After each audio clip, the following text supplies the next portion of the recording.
सबको जय मसीह की। प्रभु यीशु मसीह आप सबको आशीष और बरकत दे।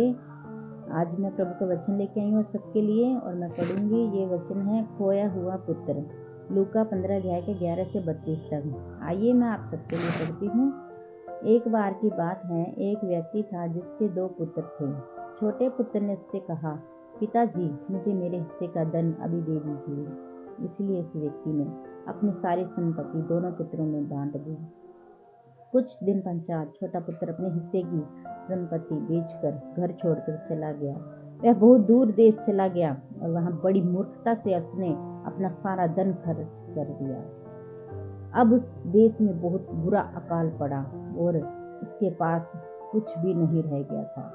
इसीलिए वह एक किसान के यहाँ नौकरी करने लगा, जिसने उसे अपने सुअर चराने भेज दिया। उसे इतनी भूख लगती थी कि उसका मन करता था कि वह सूरों का भोजन खा ले, परंतु किसी ने उसे कुछ नहीं दिया। अब उसमें कुछ समझ आई और वह कहने लगा, मेरे घर पर मेरे पिता के दैनिक सेवकों के पास भी आवश्यकता से अधिक भोजन होता है और मैं यहाँ भूखा मर रहा हूँ।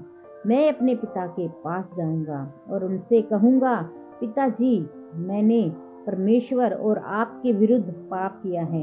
मैं आपका पुत्र कहलाने के योग्य नहीं हूँ। मुझे अपने सेवकों के समान रख लीजिए। इसीलिए वह अपने पिता के घर चल पड़ा। अभी वह अपने घर से कुछ दूरी पर ही था कि उसके पिता ने उसे देखा और पुत्र की दिशा देख उसे बड़ा दुख हुआ।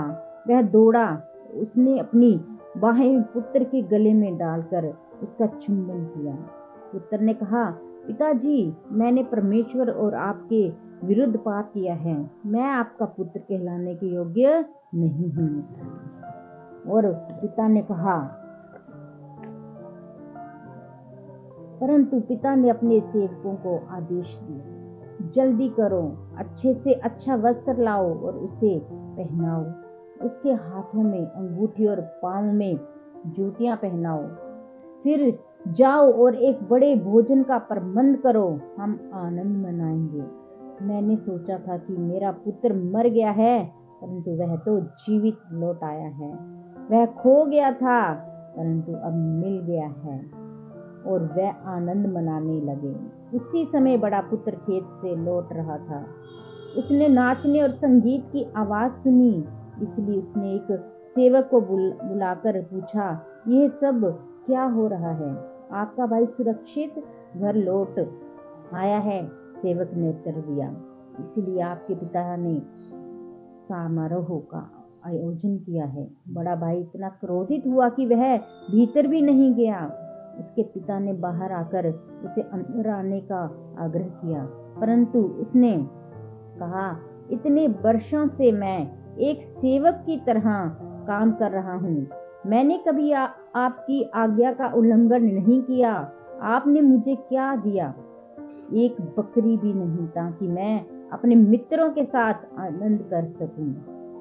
परंतु आपके इस पुत्र ने आपका सारा धन लापरवाही से बर्बाद कर दिया। अब जब वह घर लौटा है तो आप उसके लिए इतना आनंद मना रहे हैं। पिता ने उसे उत्तर दिया, मेरे पुत्र तुम तो सदा मेरे साथ हो और जो कुछ मेरा है वह सब तुम्हारा है। परंतु तुम्हारा भाई मर चुका था, अब वह जीवित लौट आया है। वह खो गया था पर अब मिल गया है। इसीलिए हमें इस प्रकार से अपना आनंद प्रकट करना चाहिए। मेरे प्रियो, ये स्टोरी जो बाइबल स्टोरी है हमें क्या सिखाती है? परमेश्वर इस कहानी के पिता के समान है। वह लोगों को अपने बच्चों के समान प्यार करता है। हमें परमेश्वर को नहीं भूलना चाहिए। भले ही हम गलत रास्ते पर क्यों ना चल रहे हों। जब छोटा भाई घर लौटा तब बड़े भाई को क्रोध आया, परंतु उसके व्यवहार से स्पष्ट हुआ कि वो उसे बहुत प्यार करता था। वो सब कुछ भूल गया जब उसके पिता ने उसे समझाया कि हमें आनंद करना चाहिए। मेरे प्रियो, आज परमेश्वर का वचन हमें सिखाता है कि हमें आनंद करना चाहिए जब प्रभु यीशु मसीह का वचन हमारे पास पहुंचता है। जब हम खोए हुए को परमेश्वर हमें ढूंढता है, अपने गले से लगाता है, उसी पिता के तरह प्रभु हमसे प्यार करता है। प्रभु हमें अपने गले से लगाना चाहता है। प्रिय, वो उड़ाऊ पुत्र कौन है संसार में जिनके पास कभी प्रभु का वचन नहीं पहुंचा?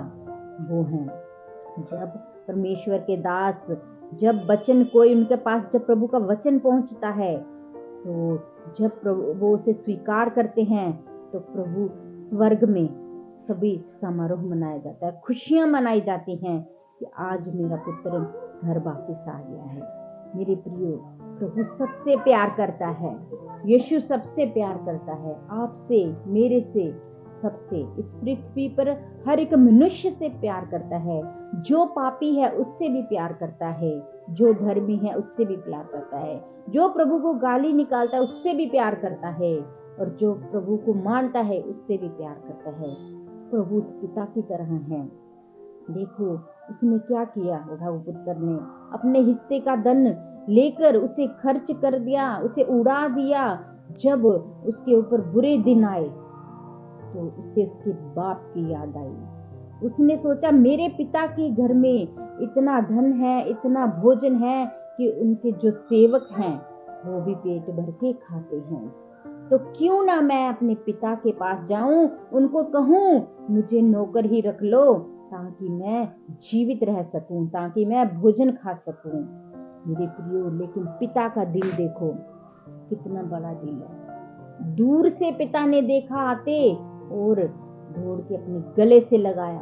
पिता ने ये नहीं सोचा कि उसके कपड़े गंदे हैं, वो गंदा है, नहीं।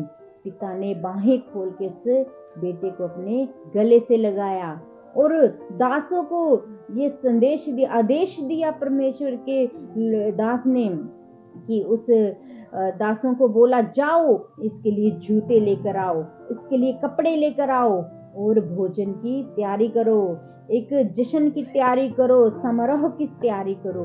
मेरे प्रियो, वो बाप इतना खुश हुआ जैसे वो बाप है, जैसे इस कहानी में इस बाप को दर्शाया गया है, ऐसे ही हमारा पिता परमेश्वर है।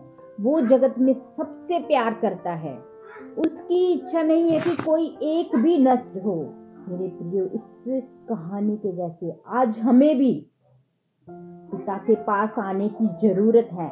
जो खोए हुए हैं, जो प्रभु यीशु मसीह को नहीं मानते, जो नहीं जानना चाहते, जो कहते मैं खुश हूँ, मैं यहाँ पे खुश हूँ, मैं सब कुछ भूल के खुश हूँ, मुझे वहां पे जानना नहीं है।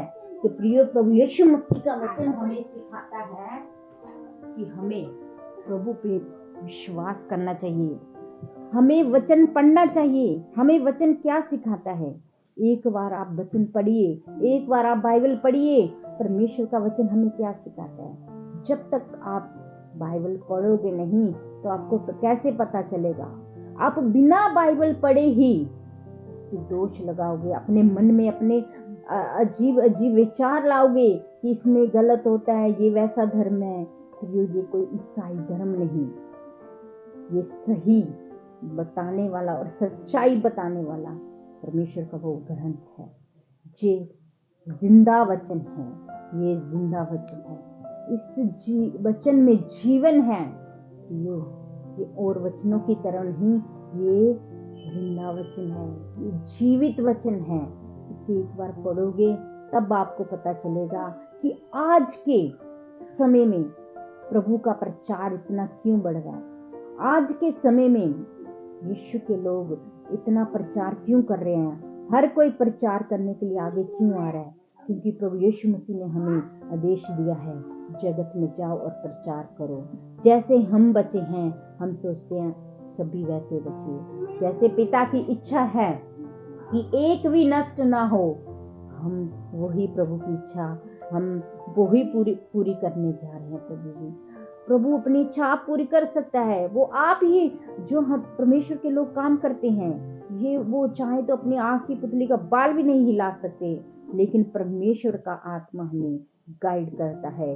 परमेश्वर ही हमें बताता है कि हमें क्या करें, कैसे आगे बढ़े, कैसे वचन को आगे प्रचार करें। हम इसीलिए प्रचार करते हैं कि लोग वचन सुने। वचन सुनने से आपका धर्म परिवर्तन नहीं होगा। वचन सुनने से आप बाइबल पढ़ोगे तो आपका धर्म परिवर्तन नहीं होगा। मेरे प्रियो, ये जो बात आपके दिमाग में है ना, इसे निकाल दीजिए कि इसमें कोई धर्म परिवर्तन होता है। जब आप इस बात को अपने दिल से निकालोगे, तब आप बाइबल पढ़ोगे, तब आपको सच्चाई का पता चलेगा। आपके ऊपर कोई जोर जबरदस्ती नहीं कि आप मानो, लेकिन सच्चाई जानना हर एक के लिए जरूरी है। मेरे प्रियो, प्रभु यीशु मसीह का ये वचन आपके जीवन में 100 गुना 1000 गुना फल लाए।